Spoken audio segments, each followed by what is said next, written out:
Cordial saludo, mi nombre es Carlos Ortiz, soy estudiante de Trabajo Social de la sede Uniminuto Calle 80. Este es un trabajo para la clase de Desarrollo Social Contemporáneo y voy a hablarles de manera concreta acerca de lo que es los hitos históricos sobre el desarrollo. Primeramente, entender que un hito histórico es aquel proceso, acontecimiento relevante que ha influenciado mucho en cómo es que podemos entender lo que hemos llamado el desarrollo a lo largo de la historia.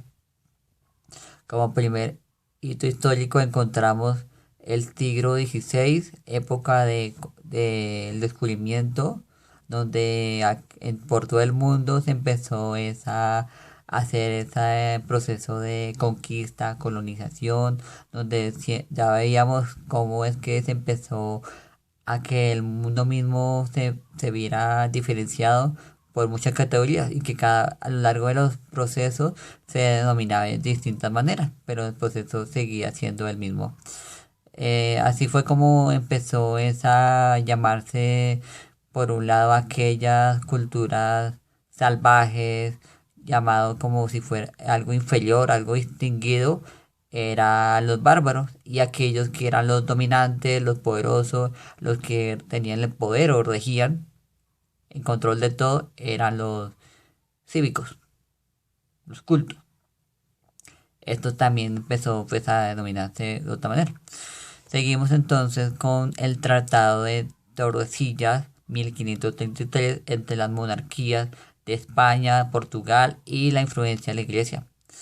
Este tratado lo que concedió es que la Iglesia Católica le permitiera tener uso de aquellas naciones que fueron colonizadas por estas monarquías, para que por medio de esas naciones lograran entonces el crecimiento, expansión de su poder y de su crecimiento económico, a partir de lo que podemos denominarlo como las periferias y el centro. El centro es aquel país dominante, y las periferias aquellos países inferiores, o el otro como también serán llamados, y estos países entonces están obligados a hacer uso de toda su riqueza o extracción de materia prima para ser invertido a estos países dominantes, y que toda la riqueza, fruto o resultado de lo que podían haber extraído de estos países periféricos era solamente para ser invertido y pues para ser eh, como fruto de crecimiento únicamente para aquellos países centrales, no para las periferias. Luego seguimos con 1919, el Tratado de Versalles, aquel tratado que logró después de la finalización de la Primera Guerra Mundial, donde principalmente Alemania, primer país que hizo fracasar por todo el genocidio y causantes que destruyó a muchos países en el mundo, donde fue obviamente castigado y con la obligación de reparar todo el daño causado en el mundo, y también para firmar entonces un pacto donde se debía mantener que se ayudar a las naciones al progreso, transformación, a un bienestar de vida, y también a no que hubiera más la guerra. Pero este tratado no se cumplió, y por lo tanto ocasionó es que se incumpliera y solamente se utilizara aquellos territorios solamente para un provecho económico, a través del uso expropiado, abusivo de sus recursos y de toda fuente que permitiera crecimiento económico para las grandes potencias mundiales como Alemania. Luego seguimos en la época de 1949, un programa denominado como la Era del Desarrollo, promovido por el presidente Truman de los Estados Unidos, el cual proponía era como una fórmula económica que siguiera a todos los países del mundo, con el propósito de, aquí denominamos una nueva categoría, y en los países subdesarrollados y países desarrollados. Subdesarrollados, aquellas periferias, otros,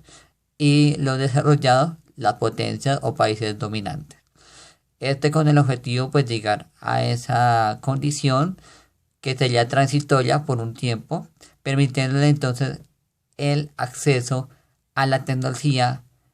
al capital y a otros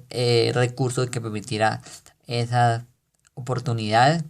pero bajo ciertas condiciones. Esas condiciones era que principalmente hubiera estabilidad política, que hubiera crecimiento económico, entre otras. En 1960 está el programa de la teoría del despegue a través de Rostow, el cual proponía como cierta forma de política pública para que también entonces los países subdesarrollados, también vistos como tercer mundo, o lo que hemos denominado hasta este momento, que es lo mismo, estos países pudieran tener con estas oportunidades económicas de acceso al mercado. Esto está fijado a través de una teoría económica planteada por el keynesismo, este movimiento, que principalmente mencionan dos aspectos fundamentales y que se basan en estas propuestas de políticas exteriores económicas al mundo, que es la libertad de mercado y la ausencia del Estado. Primero, que los países tengan es una libertad en cuanto al comercio, tanto entrada como salida de los productos o del mercado, principalmente favoreciendo todo bienestar para las grandes potencias sin que hubiera ninguna afectación o impedimento para que las grandes potencias hicieran uso o entraran a hacer tratados económicos con aquellos países. Y la otra era aquella muy importante para aquellas naciones dominantes donde el Estado no hiciera intervención o no tuviera ninguna uso de su derecho en participar en alguna toma de decisión para lo que es referente a la economía de su país. Solamente que aquellos países dominantes tenían el control absoluto y solamente la verdad de cómo es que sus países llegarían es al progreso de desarrollo. Luego seguimos es con la época del 2003 a través de un informe de las Naciones Unidas donde permitieron ver la gran diferencia entre los países ricos y los países pobres, que es lo que ya hemos entendido. Los países ricos, potencias mundiales, como sigue siendo Europa y los Estados Unidos de América, países pobres como el África, el continente africano, América Latina, alguna parte de Asia. Principalmente se evaluó distintos aspectos, la salud, la educación, en las muertes, y uno de los que principalmente se nota es como la inversión en el sistema de salud en los Estados Unidos fue alrededor de 2.700 millones de dólares al año, en comparación a América Latina que fue alrededor de unos 262 dólares y el África de apenas 26 dólares. Es una forma como ya clasificatoria de cómo es que vemos de total diferencia ya naciones, ya el mundo entero. Y bueno, para finalizar, haciendo una reflexión y también retomando junto con el documento papal esta lectura y un video al respecto del desarrollo tecnológico y mundial, se puede como llegar a la conclusión de que el mundo se ha visto impactado, la humanidad como ha progresado de manera incontrolable, sin pensar cómo ha podido evolucionar cada mente su condición de vida, de generar nuevas ideas para su también cómo concebir cómo es la manera en que viven los hombres, y un desarrollo económico, pero principalmente lo que se esperaría desde un principio siempre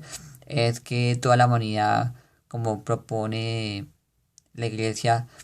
es que hubiera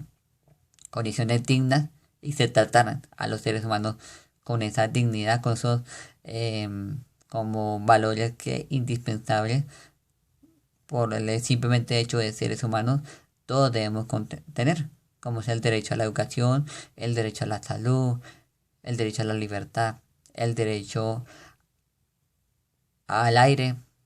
entre otros, que en el mundo entero hoy día se han vuelto a veces servicios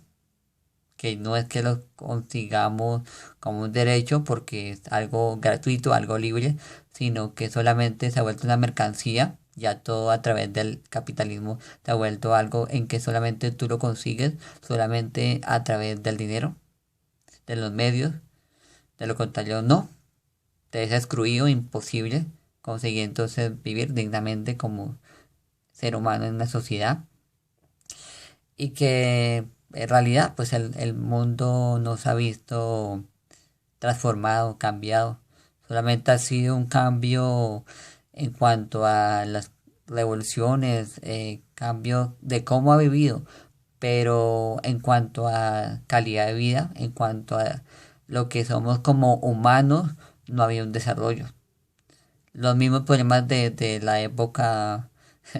de la conquista y como vemos que hoy día no ha cambiado nada. Hay, casi que la historia nos permite entender que repetimos, seguimos viviendo en el pasado y que lo único que se podría pensar es que el cambio solamente se podría dar si logramos entender ese pasado, si entre todos y especialmente aquellas naciones, la iglesia, tenga un papel más presente, no con sus discursos, sino con su testimonio, y también la sociedad y entre todos, que un día todos, sin importar, porque solamente son construcciones humanas, puedan llegar a tener una dignidad, es hacer ante todo no perder lo que somos como seres humanos y humanos ante todo con una dignidad. Muchas gracias y hasta luego.